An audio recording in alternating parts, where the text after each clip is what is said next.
Cette vidéo, c'est pour exercer un droit de réponse à M. Jean-Luc Mélenchon après sa sortie au Parlement européen. Monsieur Mélenchon, vous dites, et je vous cite, Monsieur Laurent Gbagbo a été cyniquement amené à la CPI. Sommes-nous censés en rire ou en pleurer? Parce qu'en 2011, au moment où ces événements se déroulaient, j'étais en France. Nous avons marché, nous avons plaidoyé, nous avons écumé tous les plateaux télé pour dénoncer l'injustice qui se déroulait en Côte d'Ivoire. Mais je n'ai pas souvenir que vous avez fourni beaucoup d'efforts pour pouvoir soutenir M. Laurent Gbagbo à son temps. Et durant ces 5 dernières années, vous n'avez non plus fourni beaucoup d'efforts pour que cette injustice soit réparée.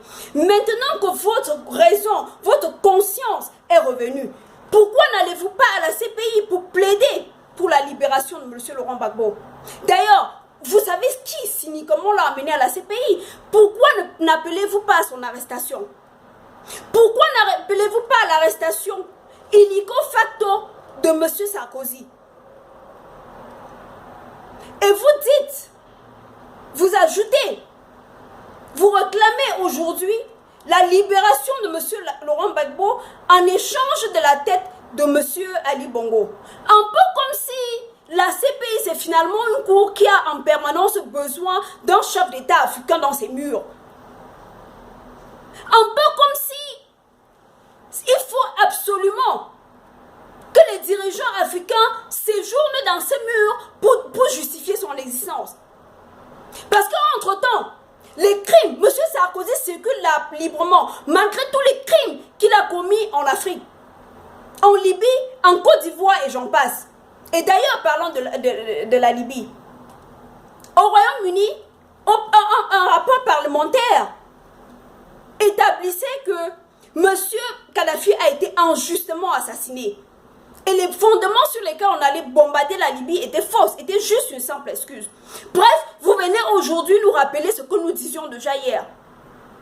Mais entre-temps, vous n'arrêtez pas M. Sarkozy. Donc bref, votre histoire, c'est une affaire de foutage de gueule. Hier, quand M. Laurent Gbagbo demandait au comptage de voix, vous avez dit que c'était antidémocratique.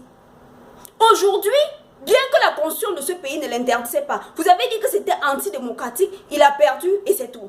Aujourd'hui, bien que les institutions gabonaises ne le permettent pas, vous l'obligez, M. Ali Bongo, à le faire. Bon, bref, je pense que la politique telle que vous la menez en Afrique ne correspond en rien à ce que nous avons appris dans vos écoles. Ça ne correspond en rien à ce que vous nous avez enseigné dans vos écoles. Donc finalement, ce que nous allons retenir, c'est que vous nous foutez de la gueule des Africains. Mais sachez une chose, nous les Africains, nous ne sommes pas des imbéciles. Vous nous traitez comme moins que des animaux, puisque je sais qu'en France, quelqu'un peut aller en prison juste pour maltraitance à un chien. Mais vous appelez aisément au bombardement de notre pays. Vous appelez maintenant aisément à venir bombarder le Gabon. C'est-à-dire que les vies humaines, ça ne vous dit rien. La vie d'un Africain, ça ne vous dit rien. On peut aller, hier vous avez trouvé une excuse qui vous arrange d'aller bombarder, tuer des milliers d'Ivoiriens. Aujourd'hui vous cherchez une excuse encore qui vous arrange pour aller tuer des milliers de Gabonais. Qu'est-ce que ça fait? Au final, ce ne sont que des Noirs. Donc tuer quelques milliers de Noirs, qu'est-ce que ça fait?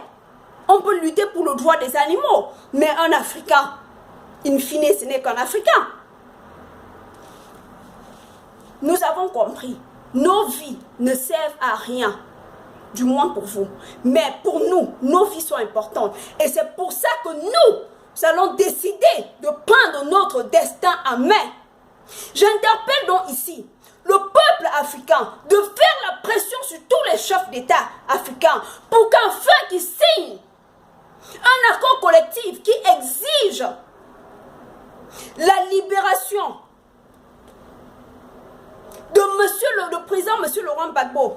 Sine die, sans condition, la libération de M. Laurent Gbagbo doit se faire de manière immédiate. Et on doit également exiger l'arrestation de M. Sarkozy.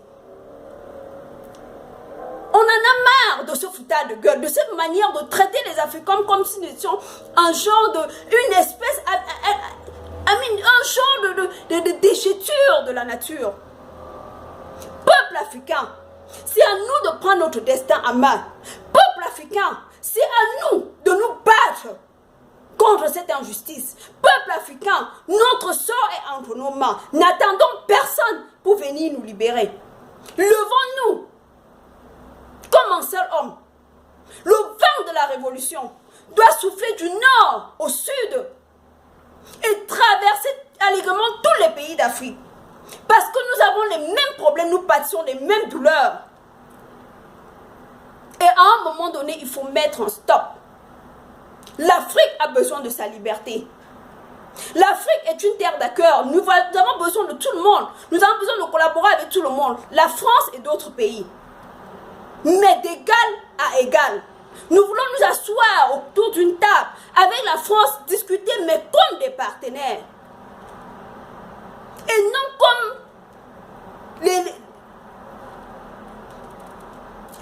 des sous-êtres humains. À qui vous venez, vous me balancez à gauche, à droite, tant que ça vous intéresse, de gauche à droite. Non, il faut que ça cesse. Peuple africain, notre destin est entre vos mains, est entre nos mains. Si tu penses, toi qui regardes cette vidéo, que l'Afrique doit arracher son indépendance, partage cette vidéo, abonnez-vous à ma page. Ensemble, nous devons lutter pour la liberté de l'Afrique, la libération du peuple africain. La libération de l'Afrique doit se faire ici et maintenant. Je vous en remercie.